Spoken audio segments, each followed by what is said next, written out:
নমস্কার বন্ধুরা, আমি গৌরব। আমি আজকে কথা বলবো পুষ্পা টু সিনেমাটি যে হিন্দি ডাবিংয়ের সাথে সাথে বাংলাতেও ডাবিং হবে। এটা নিয়ে আমি আগে অনেক কথা বলেছিলাম, আবারও বলছি। আমি বলবো যে পুষ্পা টু সিনেমাটি যারা ডিস্ট্রিবিউটার, যারা এই সিনেমাটি ডাবিং করছে, যেরকম মালায়ালাম, ঠিক আছে, তেলেগু, তার সাথে না তেলেগুরই সিনেমা, সরি, তামিল, হিন্দি, এরকম তার পাশাপাশি বাংলায় মানে পুষ্পা টু, তারপরে কান্তারা, এই দুটো সিনেমাই, কান্তারা টু, এই দুটো সিনেমাই কিন্তু বাংলায় ডাবিং হচ্ছে মানে দক্ষিণ ভারতের মানে ইন্ডাস্ট্রির ওখানকার সিনেমা অনুযায়ী। এরপরে অবশ্যই হবে, কারণ তারা দেখতে পাচ্ছে যে বাংলায় অনেক দর্শক যারা হিন্দি ডাবিংয়ের সিনেমা দেখছে, সাউথ ইন্ডিয়ান মুভি, তারা না ভেবেছে যে তারা বাংলায় ডাবিং করছে। আর বাংলায় কিন্তু ডাবিং করছে মানে যে মানে তালি ঠালি মেরে সেরকম ডাবিং না, কিন্তু যে আগে আমরা সেই যে সিনেমা দেখতাম হিন্দি সিনেমা, যে বাংলায় ডাবিংগুলো বেকার হয়, সেরকম না। কিন্তু খুব ভালো, মানে একটা ভালো জায়গা থেকে খবর পাওয়া গেছে, খুব ভালোভাবে করবে। এমনকি পুষ্পা টুর গানও আসবে বাংলায়, মানে বুঝতে পারছো?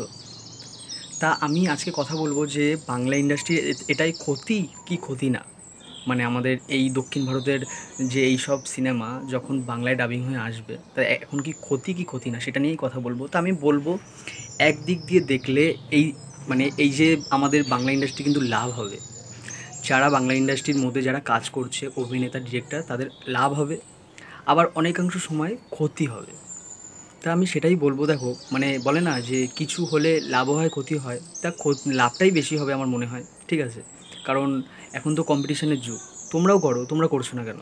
একটা টাইমে তো বাংলা সিনেমা তো ভালো ছিল। যাই হোক, সেই সব নিয়ে আমি কথা বলতে চাই না। এখানে যে এই যে পুষ্পা টু সিনেমাটি বাংলাতেও যে গান বেরাবে, ঠিক আছে, মানে তারা বলছে যে প্রত্যেকটা পুষ্পা টুর গান বাংলায় ভালোভাবে আনবে, আর বাংলায় তো রিলিজ করবে ডাবিং হয়ে। মানে আমাদের ওয়েস্ট বেঙ্গলে কিন্তু এবার দেখবে ওরা চেষ্টা করে যে ওয়েস্ট বেঙ্গলে কিন্তু হিন্দি ডাবিং আর মানুষ দেখবে না, আমরা যখন দেখবো যে বাংলায় ডাবিং হচ্ছে অবশ্যই দেখবো বাংলাতে, আর বাংলাতে যদি বেটার হয় অবশ্যই আমরা সেটাই দেখবো। এখানে মানে এই যে পুষ্পা টু, যখন পুষ্পা টু না সরি, যখন দক্ষিণ ভারতের সিনেমা, যখন 2016, 17 বা তারও আগে 15, 14, যখন মানে হিন্দি চ্যানেলে দিত, ঠিক আছে, ডাবিং হিসাবে দিত, তখন মানে আজ থেকে 10 বছর মতন আগে, তখন কিন্তু এই যে যারা হিন্দি মার্কেটে যারা হিন্দি সিনেমা দেখে, তারা না ভাবতে পারেনি কোনো দিন যে দক্ষিণ ভারতের সিনেমাকে এত ভালোবাসবে। এটা কিন্তু ভাবতে পারেনি, কারণ আজ থেকে 10-12 বছর আগে আমরা কিন্তু দক্ষিণ ভারতের নায়কদের নিয়ে কিন্তু এত আনন্দ করতাম না। এখন যেটা হচ্ছে, এখন আলু অর্জুন, মহেশবাবু, বিক্রম, ঠিক আছে, বিজয় সেতুপতি, সবাইকে নিয়ে কিন্তু আমরা একটা আলাদা মানে একটা মানে উৎসব করি, এরকম টাইপের হয়ে গেছে। আসল কথা হচ্ছে যে হিন্দির যেই সব নায়ক, তারা সেই মাস সিনেমা দিতে পারছে না। আস্তে আস্তে কী হলো, যে দক্ষিণ ভারতের সিনেমা আস্তে আস্তে হিন্দি মার্কেটে ছড়িয়ে গেল, ঠিক আছে। এখন দক্ষিণ ভারতের সিনেমা আমাদের হিন্দি মানে উত্তর ভারতে অনেক মানুষ দেখছে, ঠিক আছে। শুধু আমি এই ওয়েস্ট বেঙ্গলের কথা বলছি না, অনেক মানুষ দেখছে। এরকমই তারা বুঝতে পেরেছে যে হিন্দি মার্কেটটা যেরকম ধরে নিয়েছে, এবার তারা দেখছে যে ওয়েস্ট বেঙ্গলে, ঠিক আছে, পশ্চিমবঙ্গে একটা ভালো দর্শক আছে, বাঙালি দর্শক, যারা কিন্তু হিন্দি ডাবিংয়ে আমাদের এই দক্ষিণ ভারতের সিনেমাগুলো দেখে। সেই মার্কেটটাকে নেওয়ার জন্য তারা কিন্তু বাংলায় ডাবিং করছে। এইবার দেখো, যখন মানে এটা হচ্ছে, যখন এই আস্তে আস্তে দেখবে দক্ষিণ ভারতের নায়করা কিন্তু মানে উত্তর ভারতে এসে সিনেমা করছে, ঠিক আছে, একটা আদান প্রদানের ব্যাপার হয়ে গেছে। এরকম পরবর্তীকালে হবে, এটা সত্যি, এটা হবে। যখন দেখবে যে ওয়েস্ট বেঙ্গল থেকে ভালো টাকা কামাচ্ছে বাংলা ডাবিংয়ে, তখন তারা করবে কি, একটা সিন বইয়ের আমাদের কলকাতায় রাখলো বা আমাদের এখানে কোনো গ্রামে রাখলো, ঠিক আছে, রিলেট করার জন্য। তখন তো আমরাও রিলেট করতে পারবো, এই এটা তো আমাদের এখানকার জায়গা। এবার আস্তে আস্তে আমাদের এখানকার যারা মানে বলবো শিল্পী, যারা অভিনেতা অভিনেত্রী, তাদেরকেও কিছু কিছু সময় নিল। এরকম তো হয় যে হিন্দি আর্টিস্টদেরও দক্ষিণ ভারতের সিনেমায় নেয়।